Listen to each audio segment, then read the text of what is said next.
अस्सलाम वालेकुम रहमतुल्लाहि व बरकातुहू। प्यारे बच्चों, आज मैं आपको मैथ के मुतालिक जो हमारा सब्जेक्ट है आज, और हमने टॉपिक चुना है लाइन्स एंड एंगल्स। ये क्लास 7th का है लिए है। तो सबसे पहले मैंने इसका बेसिक्स आपके सामने रखा हुआ है। पहले हम वहीं से आते हैं, नीचे से ही ऊपर आते हैं, सिंपल टू कॉम्प्लेक्स। तो इस तरह सबसे पहले मैंने यहाँ पर जो लिखा है, ये पॉइंट मैंने यहाँ इंडिकेट किया है, यहाँ पर पॉइंट लिखा हुआ है। और इस पॉइंट के बारे में जब हम ये पॉइंट मैंने यहाँ रखा है, पॉइंट किसको कहते हैं, इसकी 3 चीज़ें हैं। एक पॉइंट में क्या होता है वो यहाँ पर मैंने इंडिकेट किया हुआ है।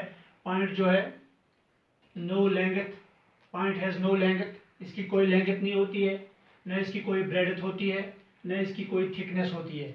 ये पॉइंट की मतलब जानकारी है।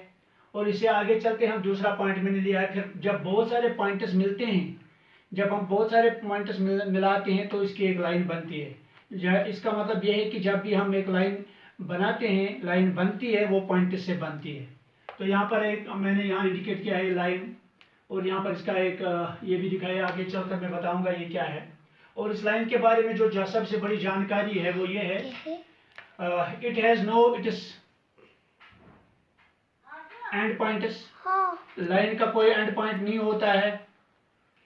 हम इसको किसी भी लाइन का कोई एंड पॉइंट नहीं होता है।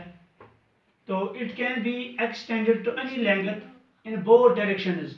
हम इसको दोनों अतराफ से, किसी भी हद तक इस लाइन को हम दोनों अतराफ से खींच सकते हैं। इसका कोई एंड पॉइंट है ही नहीं। इसका मतलब कि हम इसको कहीं भी खींच सकते हैं। तो तीसरा पॉइंट जो है यहाँ पर, वो we written it as line A B और बी ए।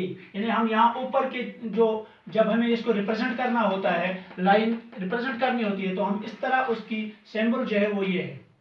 तो इसके अलावा जब हम इस लाइन को नाम भी देते हैं कहीं पर, ये तो हम कैपिटल लेटर्स में इसका ये नाम देते हैं, लेकिन इसके अलावा जब हम इस लाइन को नाम देते हैं, कोई नाम देते हैं, पर्टिकुलर नाम देते, तो उस वक्त हम इसको लाइन का नाम देते हैं स्मॉल लेटर्स में। हमने यहाँ लाइन एल लिखा है, गोया ये लाइन एल जो है स्मॉल।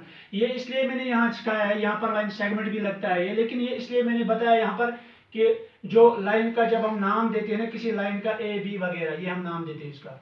तो इसके बाद हमारा तीसरा पॉइंट जो आता है वो आता है लाइन सेगमेंट। ये लाइन सेगमेंट होता क्या है असल में?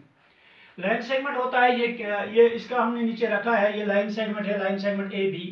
तो हम किसी भी प्लेन पे बहुत सारे लाइन सेगमेंट्स खींच सकते हैं। तो इस तरह हमने यहाँ पर इनकी थोड़ा सा ये 2-3 पॉइंट्स हमने यहाँ पर आपके सामने जो रखे हुए हैं।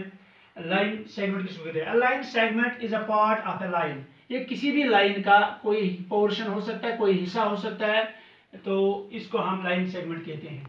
इट हैज लेंथ, इसकी लेंथ होती है, बट नो ब्रेड्थ और थिकनेस। इसकी कोई मोटाई, कोई चौड़ाई या कोई थिकनेस वो नहीं होती है, इसमें वो नहीं होती है लाइन में, लाइन सेगमेंट में नहीं होता है वो। तो थर्ड पॉइंट जो हमने यहाँ किया है, it is represented by line segment. Line segment को हम कैसे रिप्रेजेंट, जैसे हमने लाइन को यहाँ रिप्रेजेंट किया हुआ है, वो हमने लाइन बी ए और ए बी आर बी ए। तो यहाँ पर लाइन सेगमेंट का जो है हम रिप्रेजेंट करते हैं, वो हमने यहाँ पर किया है ए बी, और इसके ऊपर ये जो लाला है इसका मतलब है लाइन सेगमेंट। ये सिंबल है इसकी, लाइन सेगमेंट की सिंबल। बच्चों, आज हमने इतना जो आपके ये थोड़े से 2-4 ये जो हमने रखे हुए हैं यहाँ आपके सामने, सबसे पहले आप ये समझने चाहिए। इसके बाद इंशाअल्लाह दूसरे टॉपिक में हम इससे आगे चलेंगे और हम आगे बताएंगे इसके आगे, और भी इसी मजमून पर, इसी अनवान पर हम और भी डिस्कस करेंगे। तब तक के लिए अस्सलाम वालेकुम।